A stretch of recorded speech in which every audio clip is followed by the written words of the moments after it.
Your belief in the homophobic God of Abraham does not excuse your homophobia.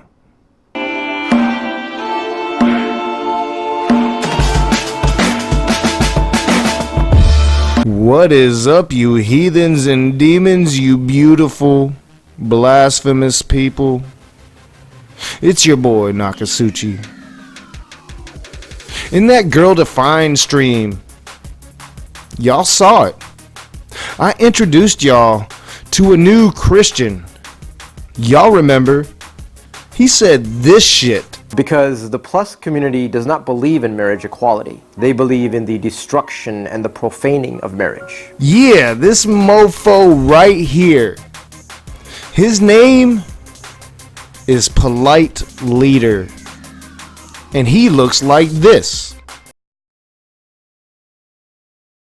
Seriously, that is the face of a motherfucking homophobe. And this homophobe, well, he uses the Bible to justify his homophobia. I mean, they all do. But this dude is really gonna give you some biblical context. This dude might be worse than the cupcake that creams all over all other cupcakes. For reals. What's happening, polite society? I hope you had a good week. Last time I discussed the recent apostasy by Joshua Harris, and how we as Christians should properly ponder and reflect upon desertion when it takes place within the church. Today I'm going to continue that discussion, and comment on Josh's recent appearance at a Plus Pride parade. So immediately into this video, Polite Leader is once again shitting all over Joshua Harris for coming out in support of the LGBTQ plus community. And oh my fucking god, that dude that came out in support of gay pride, well, he went to a gay pride parade. But this time around, I'm going to focus on a key biblical text that condemns homoerotic practice. And I'll also provide a response to pro-same-sex advocates within the church in relation to that passage. Alright, let's delve in. Polite Leader here is about to shit on every Christian that has come out in support of human equality.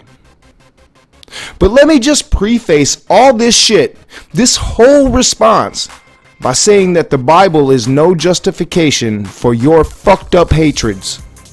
It's a book written thousands of years ago. You homophobe. I mean, if Richard Madsen came up to me and said, "Hey, brother Knott, Jesus did hate gay people, so you should hate gay people too." Well, I would have to rage at Richard. And Richard would be gone. You see how that works? But thankfully, Richard Madsen isn't a homophobe.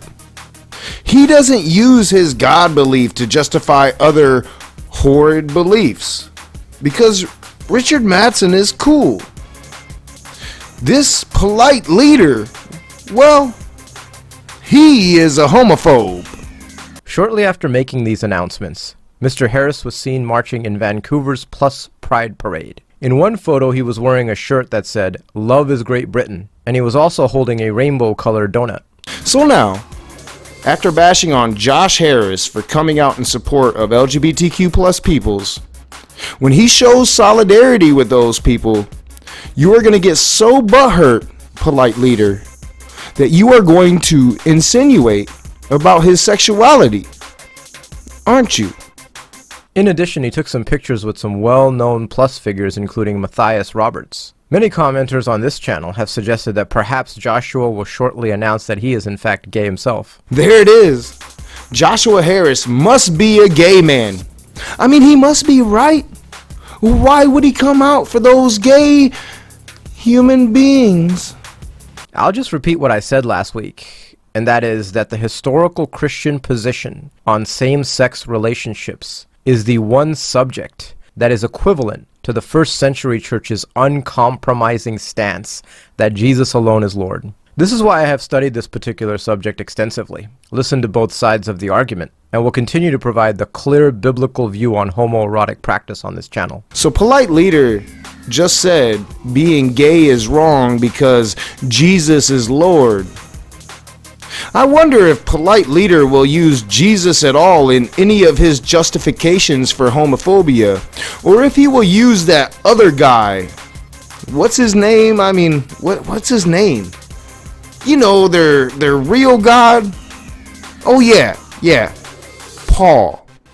Whenever you see a same-sex advocate in the church present the argument that Paul was not aware of faithful and monogamous same-sex relationships, you need to immediately recognize that you are dealing with someone who is not accurately representing the Greco-Roman evidence and context. We actually have debates in the ancient Greek world between proponents of man-male love and male-female love. Even in the Jewish context, we have early rabbinical text in the 2nd to 4th centuries that describe prohibitions in relation to marriages between men and men. There is even one text that forbids 2 women being married. Who gives a fuck about Paul?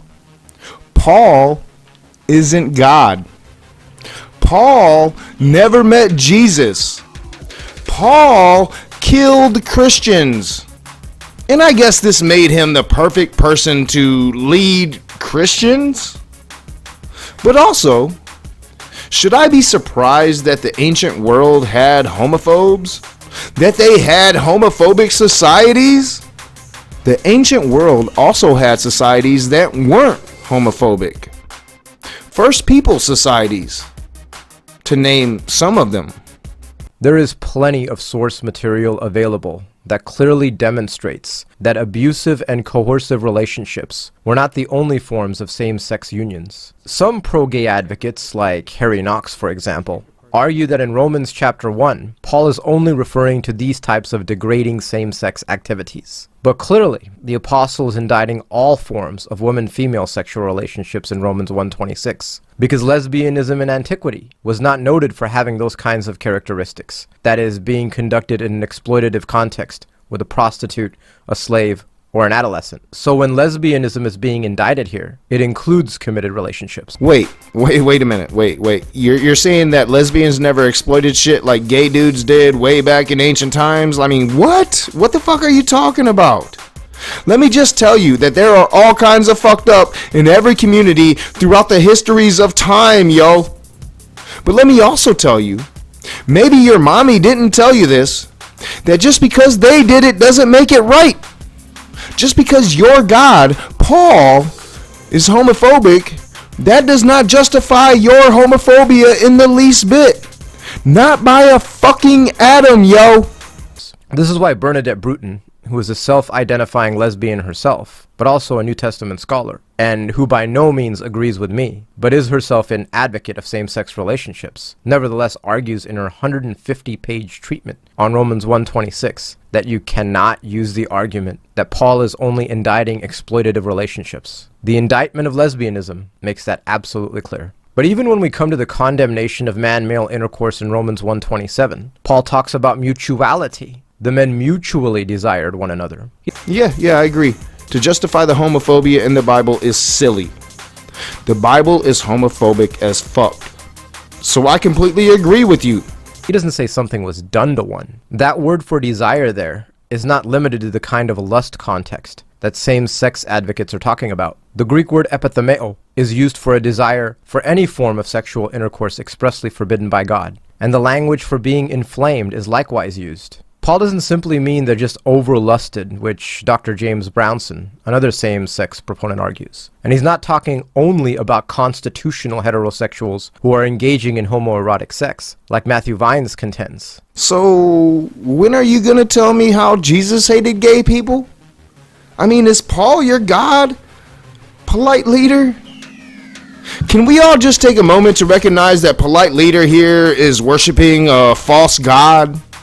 One thing you will notice about gay Christian literature is their inconsistency. You will often see one same-sex advocate completely contradict another. And even if Matthew's argument here was true, and Paul is simply talking about people who are naturally heterosexuals that are engaging in same-sex intercourse. As Dr. Bruton has pointed out, Mr. Vine's argument completely throws the bisexual community under the bus. At any rate, Dr. Brownson, Knox, and Matthew are all wrong. That's not what's being exchanged here in the context. I mean, let's be clear. You don't give a flying shit about bisexuals. What you care about here is bashing your fellow Christians that are better human beings than you are. What's being exchanged here in the context, very clearly, because this is the parallel to the discussion about idolatry and sexual immorality with same-sex intercourse being singled out. The context for the argument is not just that all sin, but that all deliberately suppress the truth about God accessible to them. By that, in the context, Paul means a nature argument, that God manifests who he is and what he has created on the basis of the material structures of creation. That's the clear evidence so that even if Gentiles who do not have access to Genesis or Leviticus or otherwise are still without an excuse. Seriously, the fucking idiot just used the argument that we have no excuse not to follow God's word in the Bible because of trees and sky and the ground and the wind blowing through his hair. I mean, this is his proof. So you better start hating gay people. And Paul pinpoints a particular form of sexual immorality, namely same-sex relations, because it is the one offense in the ancient world, most characterized as being contrary to nature. The one offense most contrary to being in nature? But why do we find homosexuality all through nature? And the one offense? Being gay? Not murder? Not rape? Not pedophilia or incest, but being gay? That's the worst shit? Nope. The evidence here confirms only one thing. And that is that polite leader is a homophobe. And so is the Christian God. And by Christian God, I mean Paul. If you like my videos, hit that thumbs up, subscribe, share me on your social media. Tell all your friends about Nakasuchi. Tell everybody about the new direction. And call out polite leader, because he is not polite. Polite leader is a homophobe.